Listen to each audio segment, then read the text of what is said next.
Welcome to the Parody, where we tally up the victims and all your favorite media. I'm Disassembly Drone Jenny, and today we're looking at the second episode of Murder Drone's Heartbeat, released in 2022. Sorry for the lack of title card, there's just not one in this episode. This episode right here is very confusing. Well, generally not the stuff with Khan, because that's all central to one location. It's mainly the stuff with Uzi and Thad that gets me confused. It's all mainly just a bunch of stuff that is introduced this episode. And there's also Eldritch J, which was rebuilt out of stuff they could find from her body from last episode. This episode was released over a year after the pilot in November 2022, and I say the wait was deserved. It develops the world of the show more, while also still having its funny moments. And Apology looks so silly, I just love it. And the animation somehow got even more impressive from last episode. The biggest introduction here is the Absolute Solver. That being an extremely powerful presence that lives in literally every single drone. What I'm saying is that it's basically what allowed Jay's body to be rebuilt.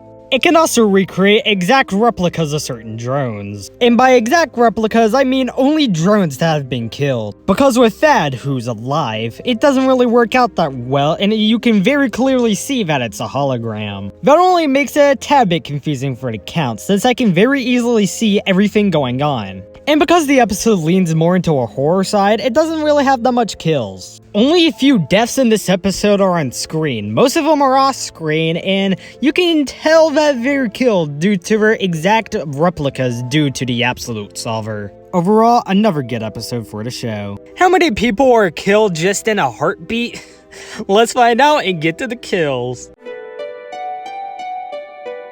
The episode begins with N being the butler for a whole bunch of shadowy figures. Damn, how come no one told me there'd be a manor like this? Also, these are some glitchy boys. He stops running to admire this amazing outside shot of the manor. He runs into someone who looks a bit familiar. How did they only manage to prove N's point even more? When they touch hands, a spark comes in and they accidentally start blushing at each other. Jay has to interrupt though, saying, "No, that's my girlfriend." And would you look at this? That's another shadowy figure along with another drone. However, that's all just in N's head, inside this pile of corpses. Inside the landing pod, Uzi's looking at this thing before she looks into her mirror and wait a minute, whoa, what's going on with her eye there? When V teases Uzi about said symbol, she highlights why she's the best character in the entire show. Wanna do an autopsy to find out? Hey, there's at least one person who agrees with me out there. Actually, now that I think about it, it's a lot. When N finds out he was the pilot, angry V before she blows bubbles. N asks if killing all humans is a good idea, which, I mean, they did reprogram their brains to soup and they could be negotiating. Not like they tried negotiating with my mom. What comes next is one of the reasons I actually love this show now. Or we missed the negotiations. The humans programmed us to solve a problem. Where's proof of your backstory? The one where you're kind so conveniently innocent.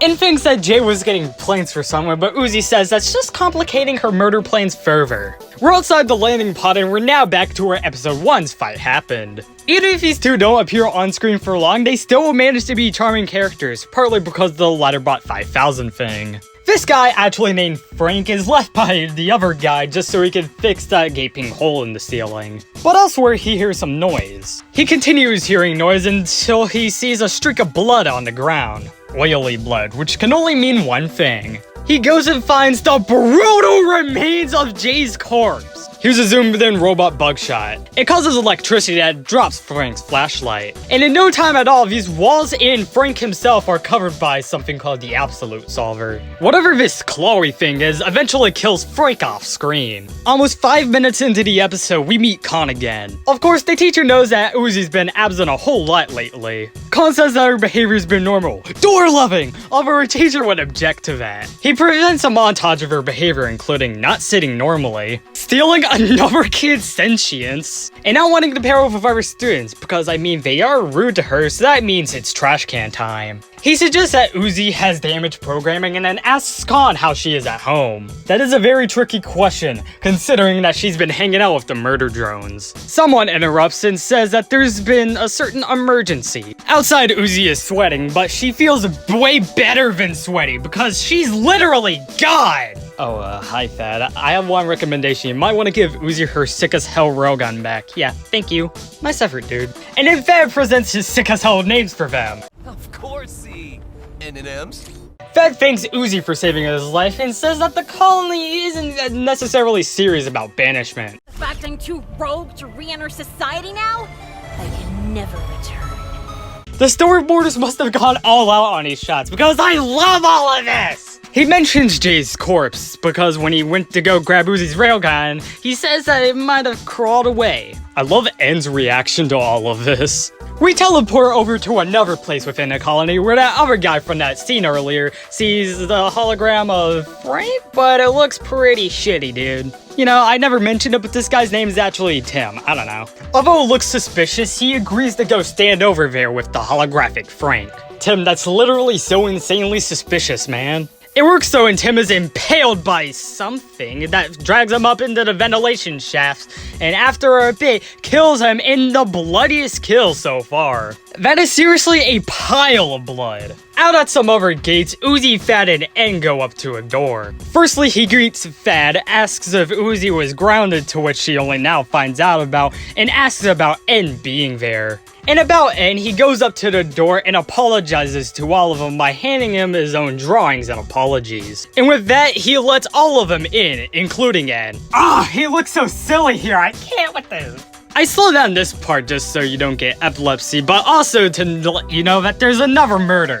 These guys are inspecting the crime scene that just happened while Uzi, Thad, and N walk past them. If they say, they would have seen these 5 worker drones disappear as holograms, and also, guess what? The entire crime scene itself is one. This also means that we can add 5 more worker drones to the count, since they were killed off screen. And this woman named Sarah's mug is even a hologram, and she gets some blood dropped on her, meaning that she's up next for the count. We could imagine, however, if Uzi, Thad, and N stayed and just saw, you know, this. That would have been scary. Back at the conferences, Khan really doesn't do all that much. And the teacher thinks so too, because he's playing solitaire while he's talking. Oh, and these 2 characters over here I haven't even mentioned yet. They're Lizzie and Daw, who were being mean to Uzi last episode. Daw is asked about her family, to which she just has flashbacks to death. And she even says as much, so in Russian. Lizzie doesn't give an absolute shit about that, but then sees a girl outside that she calls gorgeous. Although that is obviously not a real person, since I saw those cameras that go with the holograms, let's just take a moment to support Lizzie's decision in being a lesbian. Like, no one would just think about it for a second and then just proudly say it. Now we're back with Uzi, Thad, and N for pretty much the rest of the episode. Thad finds some stuff on a wall that may have to do what we saw in Uzi's eyes. Like I said at the beginning, this is the Absolute Solver, whose powers I also stated at the beginning. All I know is that it does have something to do to N's infection last episode that got cured.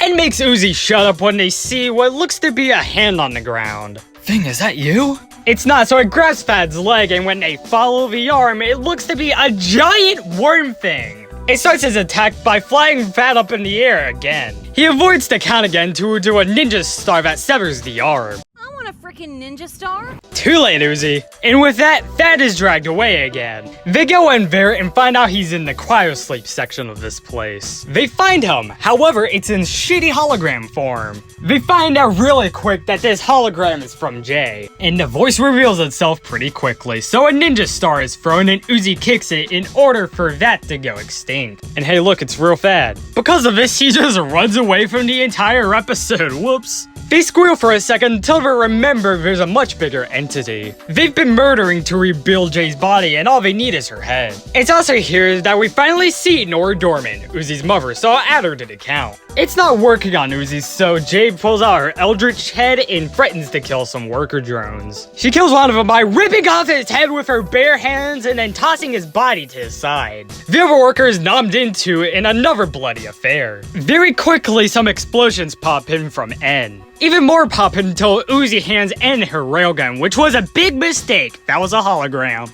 Uzi takes some pretty brutal blows and is almost killed by the Eldritch J before Aang comes in with his chainsaw hands. The railgun turns red, some more chainsaw stuff happens, and they need to get the fuck out of here. Because, you guessed it, the railgun explodes. Everything there disappears and one of the cameras turns into a black orb? The bug that caused this is still well and tries sneaking up on them before it's stabbed multiple times by Aang's tail. And that too turns into another black orb. Uzi doesn't even know what to believe is real and what is not at this point, so Aang just walks away. Khan and friends go in there just to see Uzi with her head down and walking towards him. And in a turn of events, she hugs him. He also looks at Aang. Back at school, Doll's sitting on the table alone and flashing back to the time Lizzie saw that gorgeous girl. Like a 30-year-old in Rec Room, she cancels the gayness. The bug, who's absolutely solved all of its problems at this point, just explodes. It's revealed that Doll was looking at a picture of V, who, speaking of which, is criticizing Aang harshly for his personality. I mean, she was stuck in chains the entire episode.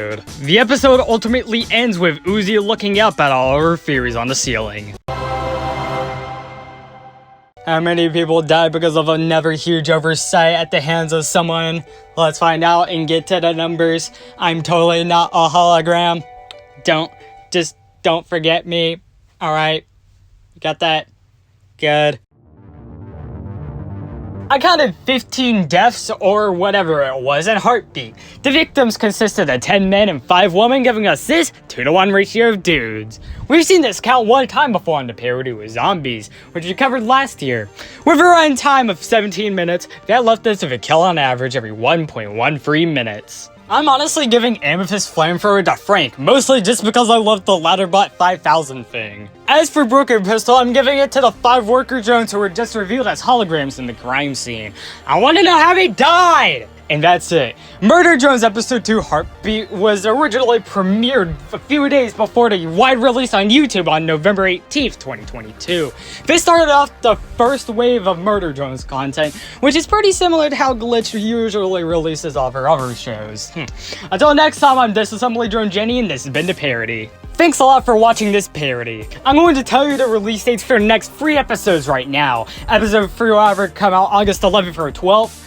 4 either August 14th or 15th, and 5 will definitely be coming out August 17th. I can't necessarily promise these episodes will actually come out those days, but if they do, I hope you will have a good time with them. And if you had a good time with this one, well, thanks for watching.